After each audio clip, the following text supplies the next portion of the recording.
Hello and welcome to all the men and women of the West. I'm Joe here with me, my co-host Stan. Hello and greetings. And my excuse this time for not properly editing this video and it being an extended long form discussion video is that I'm too busy this week for editing too much. But fear not, we're going to have a better set of edited videos for next week. Because we kind of have to. I got bogged down by a 20-minute translated video from our French channel from the next Conan book club video, and honestly the biggest culprit, the Tears of the Kingdom playlist, which is a new one we're doing, and which the amount of editing and work that goes into those videos is just mind-blowing.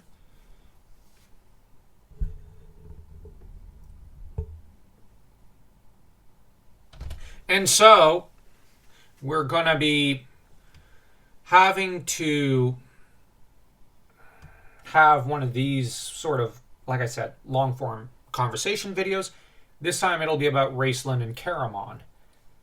And next week we may end up doing another video like this because I really want to discuss Sturm Brightblade. But also I'm thinking the week after we're going to finally have the next book club video because you Dragonlance fans deserve that much. You don't deserve to be neglected. And so it'll be a Tolkien video that will have the long form conversation with the still picture because it's about time we shafted them. I'm kidding. Am I right or am I right? Anyways, the siblings Raceland and Caramon are probably the two most interesting characters in the past 40 years in terms of literature. And I know a lot of people will probably disagree, but I actually strongly think these are the two most fascinating in the past 40 years in a lot of ways. They are the most interesting siblings and have the most interesting sibling dynamics between them that I've seen in any piece of literature in the past few decades. Margaret Weis and Tracy Hickman have done phenomenal work. And if they end up listening to this video, thank you.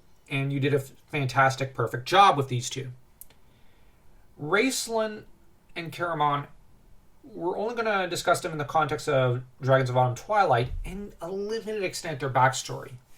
Now, they came from nothing and were a woodcutter's sons, but Guylan Majere died when they were 16, I believe, thereabouts. They were terribly young. Their mother died immediately afterwards from the shock. And, well, sort of, she entered into a coma. But the woman responsible for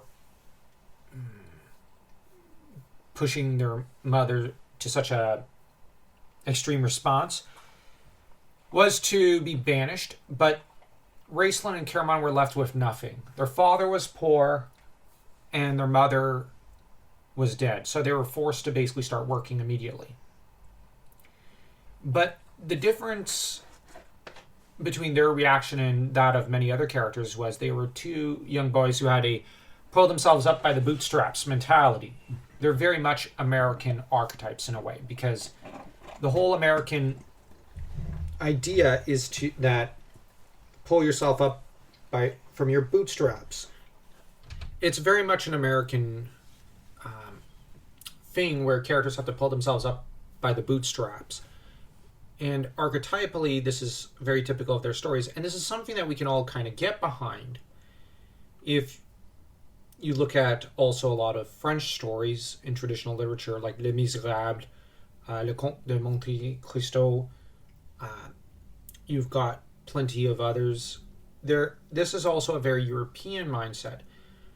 And I have to preface this by saying there's not many Canadian stories where this happens in our literature outside of Quebec, so this is a very peculiar thing with Americans that is more European than, like, typically Canada's more European than the US, but, you know, I guess this was something that the British properly and the Irish properly conveyed to the Americans over the centuries, and it got passed down. And I say it's a very European thing because it is.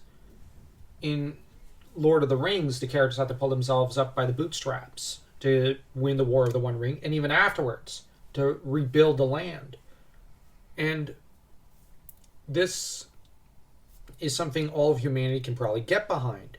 I'm just saying. That said, in Raceland and Caramon's case, though, this is where it gets very realistic. Life never pulls punches for them. Even when their sister comes back, it doesn't really lead to anything good, per se. And what is more is that the two of them end up just slowly becoming ever more codependent, but there's also a weird coldness that slowly starts to creep on the relationship. When Caramon seduces Raceland's first crush, it turns... something happens in the relationship. Raceland, for his part, is wounded and bitter about it, and Caramon can hardly see it, seeing only his own lust and then his own heartbreak when he gets dumped too. As for Caramon, he then goes on a... Now, after Soulforge's little escapade with the two being about 16 years old or so, it then moves to them when they're, along with their Haven adventure, which I won't get into, and other adventures, we have to focus on the test, as it is what is haunting the twins. Now, the fact that they won't discuss the test shows that something has gone horribly wrong in the relationship between them and also them and the companions. And what is more is that with Caramon crying out for Tanis to save him later at the end, rather than Raceland, it shows that Caramon has become rather more attached to Tanis than Raceland. And this is probably also lending itself to a lot of bitterness between the siblings. On top of which, you have the fact that the two ended up abiding by their oath to return in 4 years from their own individual adventures. What's interesting is that Raceland and Caramon honored their oath. They had no reason to. They were successful mercenaries. And yet, what's interesting is that Raceland was apparently keen to honor the oath. And we have to bear in mind, he was the first, I think, to swear it in Soulforge. The thing about Raceland, though, we have to bear in mind is that he's someone who always honors his oaths. He rarely, if ever, breaks it. He sometimes twists it, but he doesn't break his oath. His word is his bond. And in a lot of ways, Raceland does abide by the oath, in a way, of Solamnia. He does honor a twisted form of an honor code and of chivalry, which makes him a very fascinating character. While Caramon, for his part, is the less honorable one. In their mercenary days, it's revealed that in Time of the Twins, Caramon was willing to take on any contract. Raceland insisted on only those morally correct contracts, which, while being a sellsword is not an honorable business, Raceland tried to push for a degree of honor to it. Caramon did not. This shows the twins to be, in a very weird way, dichotomies and opposites of each other. And you have typically Raceland is portrayed as the darker twin and Caramon the lighter one. But what's interesting is that at the beginning of Dragons of Autumn Twilight, arguably, I'd say it's kind of reversed in a way. Raceland, during their mercenary days, tried to behave with more honor, with more dignity, with more chivalry. Caramon was sleeping around, drinking, and also willing to fight for just about any cause. That's not to say Caramon's a horrible individual. No, he's deep down a good man. It's just he's done some things which, nobody would be proud of. But at the beginning of the book, we see Caramon in a gay mood. He's happy. He's excited to see his old friends, while Raceland hides in the shadows, shunned, and when they look upon him, feared. Which we also get a sense that Raceland is taking some weird pleasure in showing his deformed appearance, which is rather daunting in of itself. And it shows that Raceland has learned to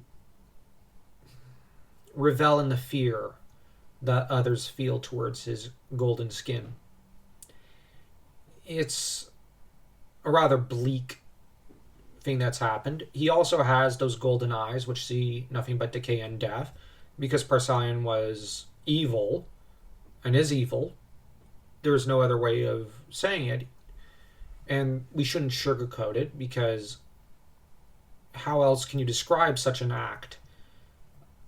I would not wish that on my worst enemy, and yet Parsalian happily did it and said, "Oh, well, it's for your own good, son! It'll teach you some compassion." No. So much for being a white robe. Well, he's sworn to light, not to good. We have to make that distinction. That Parsalian is sworn to the light. The light can be as wicked as the darkness, just as the darkness can be as good as the light. And at least that's my interpretation of light, dark, and neutrality with Dragonlance. And oftentimes, the red robes serve the greatest degree of good to an extent because they are trying to uphold the balance between light and darkness. Raceland took on this duty along with the duty of being an honorable mercenary. For Caramon, the fact that Raceland's reveling in kind of tormenting their friends is something he's uncomfortable with. And I don't blame him. It is a very awkward, horrible thing Raceland is doing there.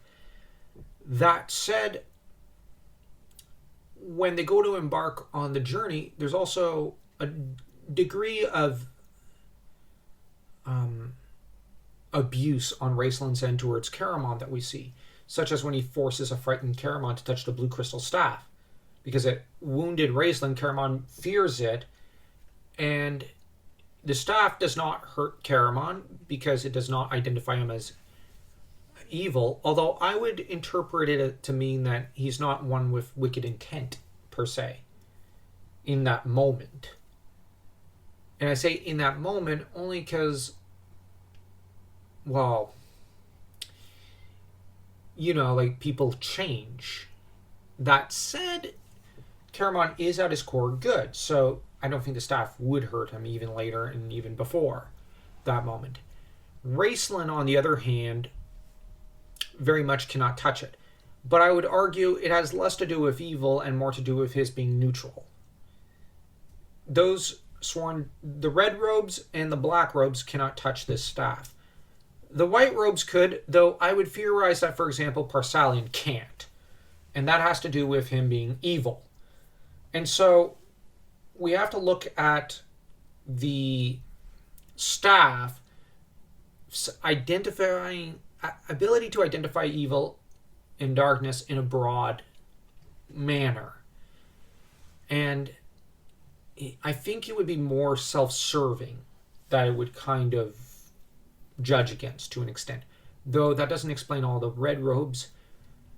It's very complicated, I think. But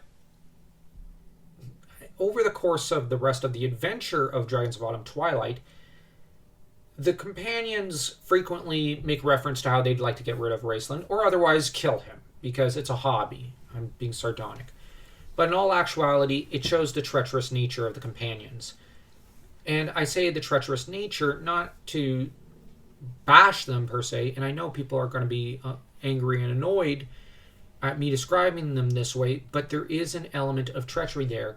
Raceland pulls through time and time again on their behalf, and frequently shows himself to be willing to risk his very soul for them, such as with the one Banshee, and yet they time and again try to kill him. Or they try to push for a situation where they'd be justified in the killing of him. They don't want to just kill him outright, but they want to find a reasonable excuse. They want to have the moral high ground when they do it, which that itself is rather hypocritical. And yet, we know from Soulforge that they have come to his rescue when they've deemed the manner of murder, like the method by which he was to be killed, as too harsh. So they do have some ethics about this. They don't want to burn him alive, for example, like some villagers in Haven wanted to. And the one who was the most against the crime was Sturm Brightblade, who had to be beaten from the crowd and nearly killed, and was nearly stoned to death for daring to stand against their judgment. So while Sturm sometimes advocates verbally for the death sentence against Raistlin, he doesn't have much follow through. On the other hand, Sturm makes it very clear that if Raistlin was to die, he has no real compassion. On the other hand, he does express that he doesn't think Raistlin should have been sent against the dragon alone. He's the only one to say so, because Sturm wants to fight the dragon. So we have here a complicated series relationships.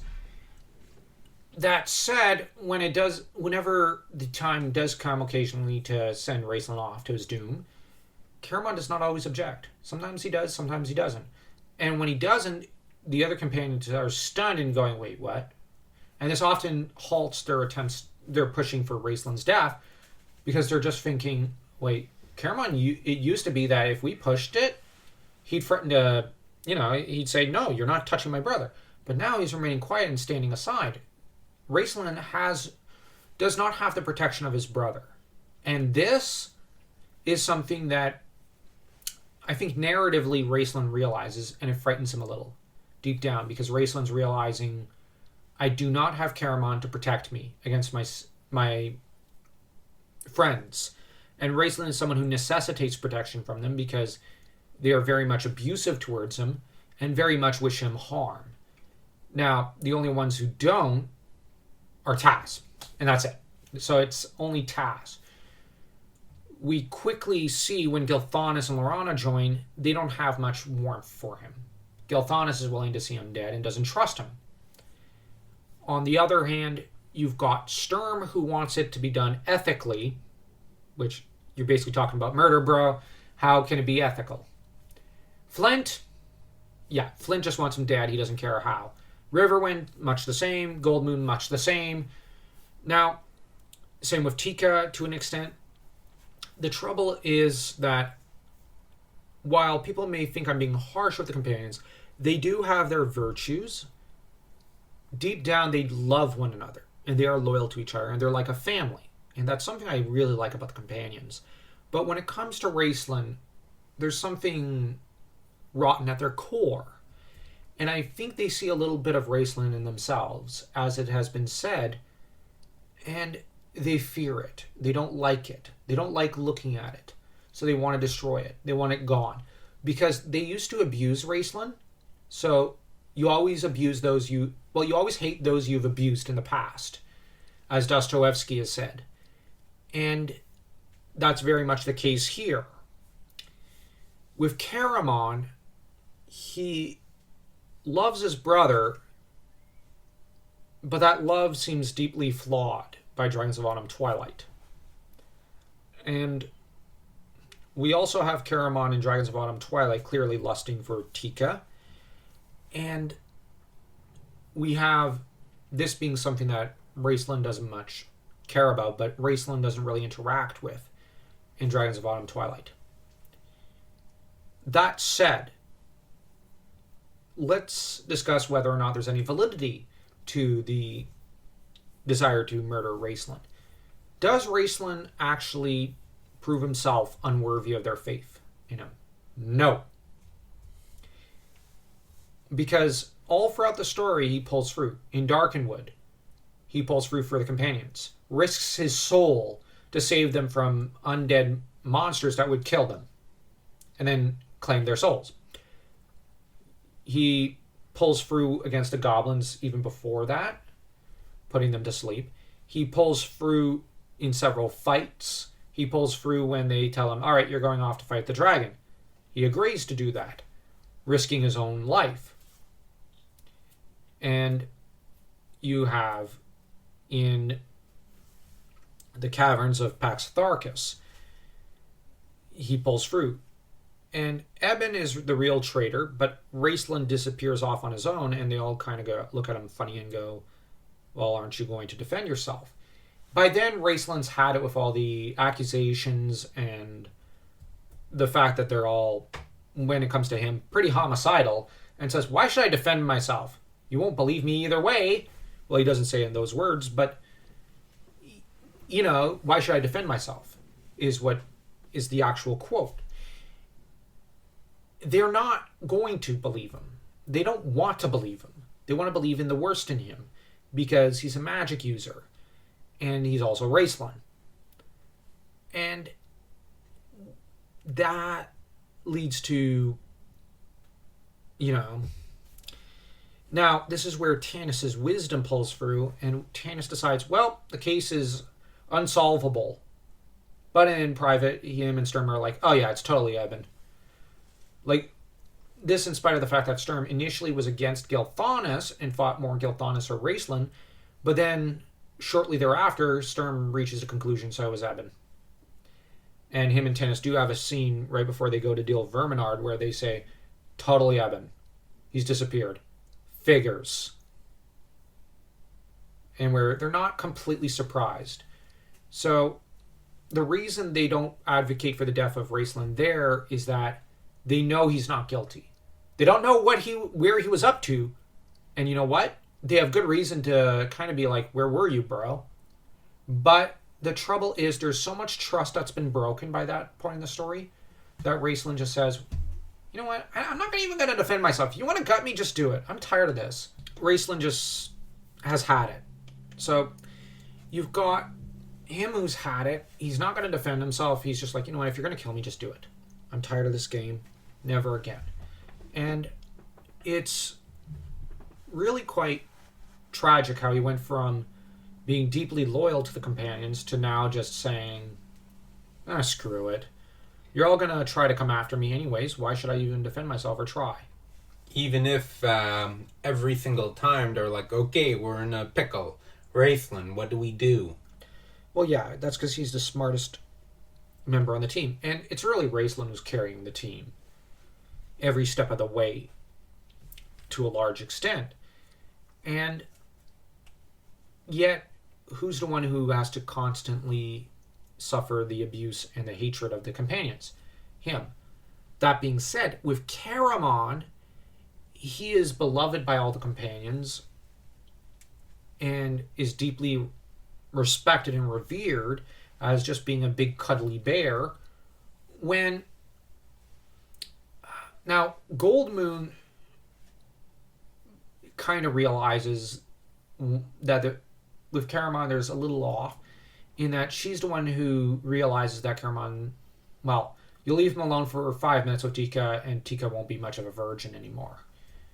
And she has to constantly chaperone, constantly intercede, and basically say, no, I'm going to help Tika put on her armor. You're not helping Caramon. And Caramon, oh, man. And she's basically blocking him. And there's good reason for that, because while the other companions don't really pay it much mind, Goldmoon realizes you can't have Tika left unchaperoned with Caramon, who has a thing for barmaids. She's been essentially promoted to the position of den mother. Yeah. And Caramon has... Well, the sad thing is about Caramon in Dragons of Autumn Twilight is, for the most part, he doesn't have much more of a role than that. Now, the beautiful thing in Winter Night and Spring Dawning is that Caramon is promoted from extra to main star, eventually. And the reason is that Caramon is actually a very, very interesting character. I may really like Tanis as a character. I may really, really, really think that Goldmoon had a lot of missed potential. But Caramon, of all the companions, in my opinion, is the most interesting after Raceland and Sturm. He is the most interesting because in a lot of ways he exposes his brother to people who despise his brother, all because he likes his friends. He often shows kindness to Raceland because he likes the feeling of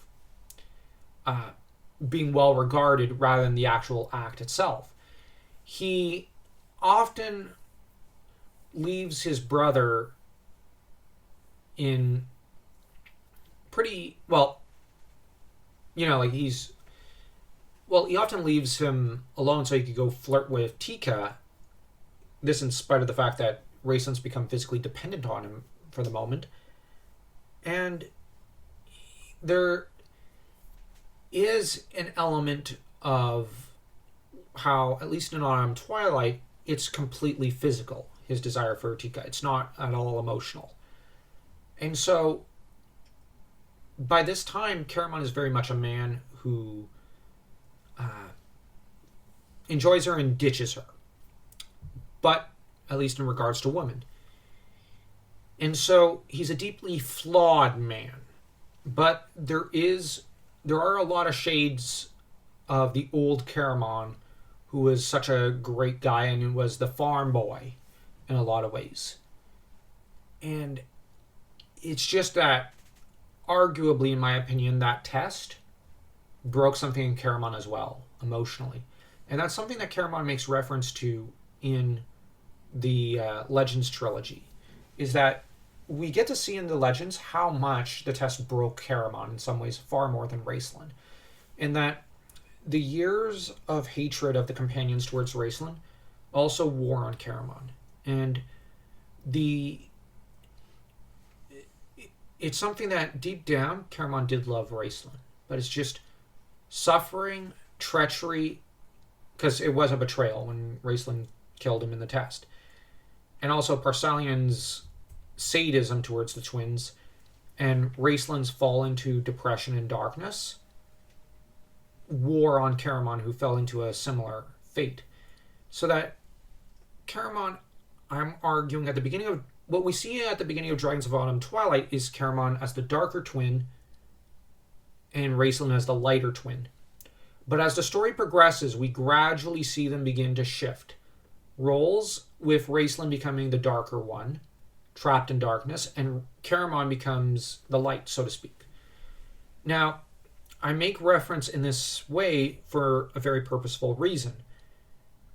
What typically in traditional literary thought is that twins are typically also the solar and lunar myth, with obviously Raceland going from a solar twin, so to speak, to the more lunar one. Although typically Raceland should be portrayed more as lunar because, his association with the three moons of Krynn and with darkness in particular and night. Caramon is associated with the day for a good reason. He's the solar twin. You have the lunar twin in Raceland and the solar twin in Caramon. Now, I'm just arguing that at the beginning of Dragons of Autumn Twilight, they're kind of portrayed in the reverse role to an extent, but they shift. They change roles in a way. And they are very much very different archetypes as well, because Caramon is the warrior archetype.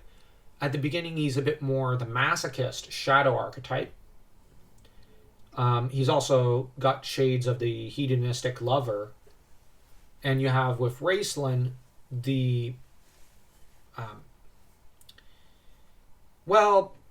manipulator archetype, which is to say a shadow magician archetype. Both of them are shadows, but what we'll see in the Legends trilogy is Caramon become the warrior in his fullness, which I really, really, really love that about Caramon Majere. And I think Caramon Majere...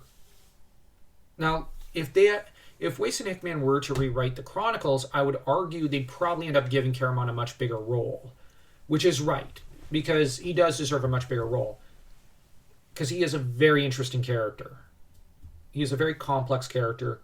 He loves his brother, but he's been tormented by the secret of how Caramon was forced to watch Raceland murder him in the test.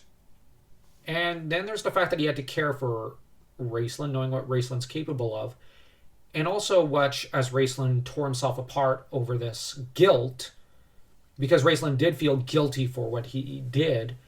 And also how those eyes destroyed him from the inside out in a way. But on the other hand, a part of Caramon, I think deep down, came to loathe Raceland. And he had to repress that side of himself because, it's not exactly right.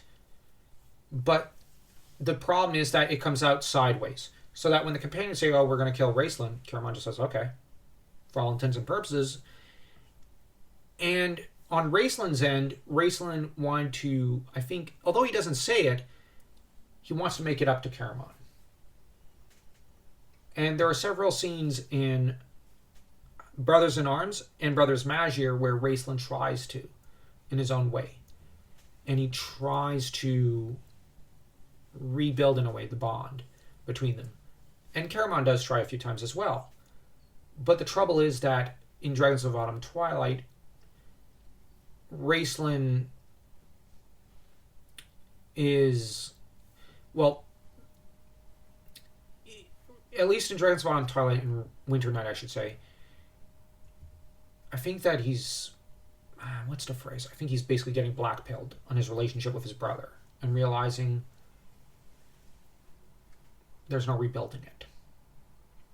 It's permanently damaged and destroyed. There is no bond.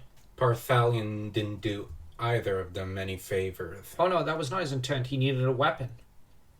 Parthalion doesn't look at people as people. He looks at people as weapons and tools of war. He's very much the same archetype as Saruman. People are not people. He doesn't care one whit about them.